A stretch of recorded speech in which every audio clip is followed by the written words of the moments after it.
Hello everyone, how are you all? This is Shivam Gupta, All India Rank 24 in Mechanical Engineering. So today we will discuss something of the preparation. Means we will discuss something about your job, the work which you are going to do when you will get a very good rank in GATE. So this is a series called as Know the PSU, Know Your PSU. So in today's lecture, today's video basically, we'll discuss about ONGC, Oil and Natural Gas Corporation. क्या है, क्या आपकी job profile उसमें होगी, क्या आपकी salary उसमें होगी। ये दो मेजर चीज़ें होती हैं जिनके ऊपर आपका एक सिलेक्शन डिपेंड करता है कि आप किसी पीएसयू में जाएंगे या नहीं जाएंगे। वो हम चीज़ डिस्कस करने वाले हैं आज, ठीक है। तो सबसे पहले तो कि what is ONGC. ONGC is oil and natural gas corporation. तो ये जो है आपका, इसका हेड ऑफिस जो है वो न्यू दिल्ली में है, ठीक है। ये आपकी ministry of petroleum and natural gases के अंडर आती है, गवर्नमेंट ऑफ इंडिया के under. PSU public sector unit है, पब्लिक सेक्टर एंटरप्राइज, पीएसयू भी इसको कह सकते हो। तो अब दो जो मेजर चीज़ें हैं जिसके बारे में अपन डिस्कस करने के लिए आज यहाँ पर हैं, वो है कि एक तो इसकी जॉब प्रोफाइल क्या है, दूसरी चीज़ कि इसकी सैलरी स्ट्रक्चर और पर्क्स एंड अलाउंसेस वगैरह काउंट करके क्या आपका इन हैंड बनता है, किस तरह से आपकी वो चीज़ें आगे चलने वाली हैं। सबसे पहले तो जॉब प्रोफाइल पर आ जाएं। और इस मैकेनिकल स्टूडेंट्स में बात कर रहा हूँ, मैकेनिकल मेरी ब्रांच है, तो मैकेनिकल के ऊपर ही मैंने रिसर्च करी है। मैंने कुछ अपने सीनियर्स से, कुछ अपने जो भी लोग उसमें अभी ओएनजीसी में काम कर रहे हैं उनसे कुछ ना कुछ इन्फॉर्मेशन अरेंज किया, उस हिसाब से मैं आपको ये चीज़ें बता रहा हूँ, ठीक है। सबसे पहले जॉब प्रोफाइल्स की बात करें तो 3 प्रोफाइल्स जो है वो मैकेनिकल में अलॉट होती हैं मेजरली। ड्रिलिंग प्रोफाइल फर्स्ट हो गई उसमें, second is mechanical profile and third is production, ठीक है। ड्रिलिंग, प्रोडक्शन और मैकेनिकल तीनों ही आपकी ऑफशोर और ऑनशोर दोनों अवेलेबल आपको होती हैं। ऑफशोर और ऑनशोर का क्या मतलब है, एक बेसिकली आपका समंदर के अंदर बीच में जाके इन बिटवीन द सी आपके जो प्लेटफॉर्म्स बने हुए होते हैं उन पे आपको जाके काम करना हो, तो उसको आप ऑफशोर कहते हैं। और ऑनशोर का मतलब आप जो लैंड पे रहते हुए काम करते हैं, ठीक है। तो 3 प्रोफाइल्स आपको यहाँ पे मिल सकते हैं। ड्रिलिंग हो गई आपकी, उसके बाद प्रोडक्शन हो गई, उसके बाद आपकी मैकेनिकल हो गई, ठीक है। ड्रिलिंग में आपका काम क्या होता है, बेसिकली आपको जो ऑयल होता है उसको रिग्स से निकालना होता है। कैसे निकालना होता है तो उस प्रोसेस में मैं नहीं जा रहा हूँ, बट बेसिकली आपका काम वो होता है कि आपको जो साइट है आपको वहाँ पर अवेलेबल रहना पड़ेगा और वहाँ से आपको वो ऑयल जो निकल रहा है उस प्रोसेस को आपको देखना पड़ेगा। सेकंड थिंग, मैकेनिकल जो आपकी ब्रांच हो गई, मैकेनिकल आपका जो फील्ड हो गया, मैकेनिकल प्रोफाइल हो गई, उसमें आपका बेसिकली जो उसमें भी आपका ऑन साइट ही वर्क है। और जो प्रोडक्शन आपकी थर्ड प्रोफाइल हो गई, उसमें आपको बेसिकली ऑफिस में बैठे हुए आपको वो उसको मेंटेन करना है, जो सारे प्रोसेसेस चल रहे हैं। इसके अलावा आपको भी फील्ड पर जाना पड़ता है कई बार, और फील्ड पर जाकर आपको सारी जो भी प्रोसेस पूरी चल रही है, जो भी मैन्युफैक्चरिंग चल रही है यहाँ पे ऑयल की, उस प्रोडक्शन चल रहा है बेसिकली, उस पर आपको जो है कंट्रोल पूरा अपना रखना पड़ता है। That is the thing. ये आपकी तीनों प्रोफाइल्स हो गई। और इन ऑफशोर और ऑनशोर का क्या फंडा है कि ऑफशोर का मतलब है आप बीच में, समुद्र के बीच में जाके काम करेंगे और आपको 14 डेज ऑन ऑफ की यहाँ पर फैसिलिटीज़ मिलती हैं। अब बिकॉज ऑफ कोविड आजकल वो 14 days on off 28 days on off में कन्वर्ट हो गया है। तो आपका 14 डेज ऑन ऑफ या 28 डेज ऑन ऑफ का क्या मतलब है कि आप 14 दिन कंप्लीटली 12 घंटे की शिफ्ट होगी आपकी। 14 दिन तक आप कंटिन्यूस काम करेंगे रिग पर, और 14 दिन आपका कंप्लीटली आपको ऑफ मिल जाएगा। सैटरडे, संडेज इस तरह से आपकी कोई छुट्टियाँ नहीं होंगी, या फिर कोई भी आपके फेस्टिवल्स आते हैं वहाँ पर भी आपको कोई छुट्टियाँ अवेलेबल नहीं होंगी। The only leaves you are getting is 14 days on and 14 days off. Other than that जो आपकी लीव्स आपको ऑर्गेनाइजेशन देती है वो अलग है। मेडिकल लीव्स हो गए, अभी कैजुअल लीव्स हो गई, उनके बारे में बात नहीं कर रहा हूँ। लेकिन जो सैटरडे, संडे या वीकेंड्स की जो है, फिर हॉलीडेज़ की जो आपकी नेशनल हॉलीडेज़ की छुट्टियाँ होती हैं, वो आपको यहाँ पर अवेलेबल नहीं होंगी। उनकी जगह पर आपको 14 days on off option provide किया जा रहा है, ठीक है। अब जो ऑनशोर की बात करूँ मैं, ऑनशोर में आपके दोनों पैटर्न्स हो सकते हैं। ऑनशोर में भी कुछ जगह ऐसी हैं जहाँ पर आपको 14 डेज ऑन ऑफ अवेलेबल हो जाता है, जिनको हार्ड ड्यूटी लोकेशंस कहते हैं। आप हार्ड ड्यूटी लोकेशंस पर आपको कहीं ना कहीं कुछ 8-10% का एक्स्ट्रा अलाउंस मिलता है, ठीक है। लेकिन ऑनशोर पर आपको कई बार कुछ ऐसी लोकेशंस भी होती हैं, जैसे कि आपकी न्यू दिल्ली कॉर्पोरेट ऑफिस वाली लोकेशन है, या फिर देहरादून आपकी लोकेशन है। कुछ आपकी लोकेशन है जहाँ पर आपको 5 डे अ वीक जैसे कॉर्पोरेट ऑफिस में काम होता है, उस तरह से आपको काम करना होता है। और वहाँ पर भी ये तीनों प्रोफाइल्स भी अवेलेबल होती है आपकी, ड्रिलिंग, मैकेनिकल और प्रोडक्शन वाली जो प्रोफाइल्स हैं, ठीक है। ये तो आपकी हो गई जॉब प्रोफाइल्स की बात। ये जो जॉब प्रोफाइल्स है अभी कंप्लीटली डिपेंड करती हैं कि आपका जो इंटरव्यू यहाँ पर ले जा रहा है, उसके बाद जो आपका सिलेक्शन बोर्ड है, एचआर जो डिपार्टमेंट है ओएनजीसी का, वो आपको सारी चीज़ें अपने आप पहले से प्री डिसाइड करके देता है। आपका इसमें कोई योगदान नहीं होता, कोई हाथ नहीं होता, आपसे कोई चॉइस भरवाई नहीं जाती। वहाँ पर आपको डायरेक्टली अलॉट कर दिया जाता है और आपको वहाँ पर जाके ज्वाइन करना होता है, ठीक है।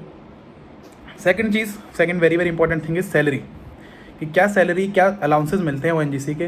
कि आपने जैसे नोटिफिकेशन अगर पढ़ा होगा ओएनजीसी का, तो उसमें उन्होंने लिखा है कि approximately 22 lakhs per annum package है उनका अप्रॉक्सीमेटली, या 21 लैक्स आई थिंक। तो कैसे वो 21 लैक्स 22 लैक्स कैलकुलेट कर रहे हैं, क्योंकि बेसिक सैलरी आपने देखी होगी तो 60,000 टू 1,80,000 वाला जो स्लैब है उसमें आ रही है। मतलब बेसिकली आप इनिशियली आप ज्वाइन करते हैं तो आपको 60,000 बेसिक मिलेगा। तो 60,000 बेसिक अगर आप कैलकुलेट करेंगे तो आपका 720 बनेगा, 7,20,000। तो कैसे ये 21 लाख पहुंचा आपका, तो उसके बारे में अपन डिस्कस करते हैं, कैसे आपके कौन कौन से पर्क्स एंड अलाउंसेस के साथ आपको मिल रहे हैं। तो other than basic salary, the first thing which comes in the picture is DA, dearness allowance. तो बेसिक सैलरी पर आपकी सारी चीज़ें कैलकुलेट होंगी। मैं आपको बाकी सारे जो अलाउंसेज हैं, डीए हो गया, एचआरए हो गया, या जो भी अलाउंसेज हैं, उनका आपको परसेंटेज के फॉर्मेट बताऊंगा। जैसे कि मैं बता रहा हूँ कि डीए अभी 28% चल रहा है, तो डीए 28% चल रहा है, तो इसका मतलब 28% किस वैल्यू का है, जो आपकी बेस वैल्यू है 60,000 जो आपको बेसिक पे आपका होने वाला है, उसका 28% आपको डियरनेस अलाउंस मिलने वाला है, महंगाई भत्ता जिसको हम बोलते हैं हिंदी में। तो 60,000 आपकी बेसिक सैलरी है, जो आपकी एनुअली 3% की रेट से इंक्रीज़ होगी। इस साल आपकी 60,000 है, अगले साल आपकी 3%, मतलब कि 1,800 रुपये इंक्रीज़ हो जाएगी बेसिक सैलरी। इस बार 60,000, नेक्स्ट ईयर 61,800 रुपीज़ आपकी सैलरी हो जाएगी। इसी तरह से वो 1,80,000 तक आपकी जाएगी, अगर आप सेम लेवल पर रहते हैं, सेम आपकी जो ज्वाइनिंग है उसी लेवल पर रहते हैं। लेकिन आपने जैसे देखा है कि हर 4 साल में 5 साल में आपके जो प्रमोशंस भी होते रहते हैं, तो आपके वहाँ पर एक मोर देन 3% इंक्रीमेंट आपको मिल जाता है।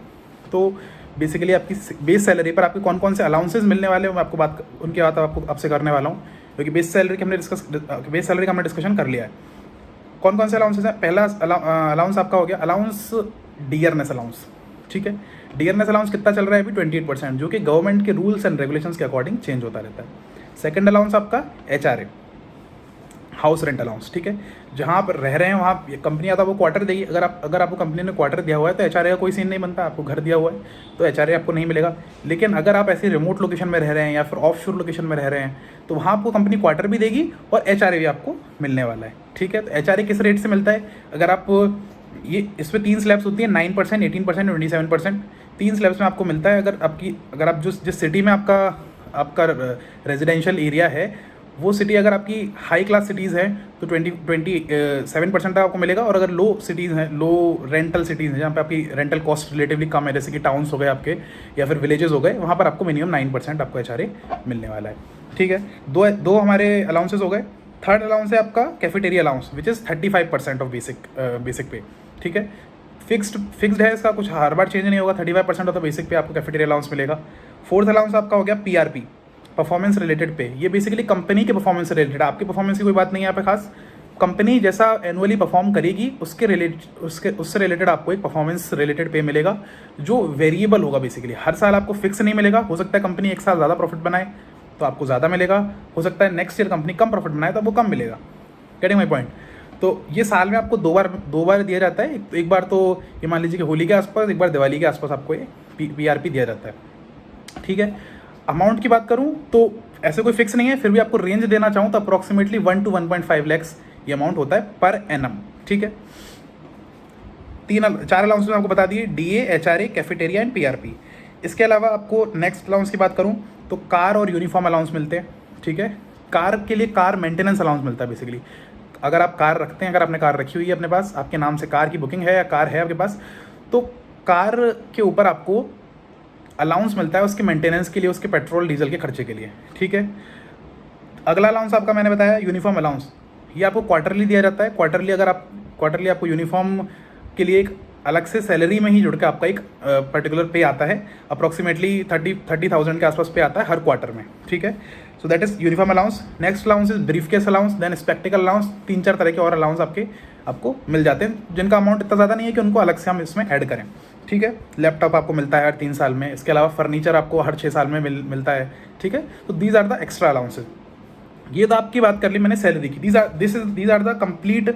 अगर आप इन सबको जोड़ेंगे तो अप्रॉक्सीमेटली आपका 20-21 लैक्स पहुंच जाएगा, ठीक है। अगर मैं बात करूं डिडक्शंस की, डिडक्शन क्या हो रहे हैं आपके यहाँ पर, तो डिडक्शन आपका पीएफ में सबसे पहले कटता है, ग्रेचुइटी में आपका कटता है। उसके बाद कंपनी जो है सीएसएस स्कीम चलाती है, और भी 2-3 तरह की स्कीम्स कंपनी की होती हैं, अलग से उनकी पेंशन स्कीम्स होती हैं। उनमें आपके टोटल कंप्लीटली इनकम टैक्स आपका कटता है। अप्रॉक्सीमेटली मान लीजिए 10 to 15,000 आपका हर मंथ इनकम टैक्स कटेगा। तो सारी चीज़ों को मिलाकर आपके अप्रॉक्सीमेटली 30 to 35,000 आपके डिडक्शंस हो जाते हैं।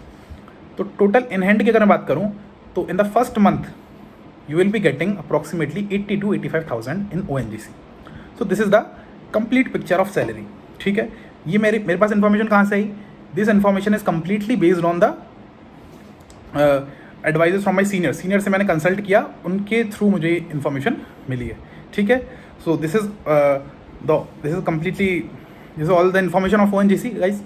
Okay, thank you so much for watching this video and subscribe the channel. It's time to experience something glorious. Unacademy Combat. Compete, crack, conquer. A challenging gate contest engineered to give you an experience like none other. where you put your knowledge to test. and battle it out with the best. To bring out the best in you, Unacademy Combat is the most competitive, gamified contest for GATE till date, with the best of the questions by best educators. With detailed video solutions from top educators right after each contest. Combat live with peers to get real-time rankings and win big. Participate in every contest to improve your ratings. Challenging contests every fortnight or alternate Sunday. Live ranking after every question. Big rewards for top rankers. Your passion to crack GATE deserves this. Your hard work towards your dream deserves this. Fuel your inner fire for the ultimate GATE challenge. Unacademy Combat. Register now.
Hello learners, don't forget or miss our special class feature on Unacademy platform or application.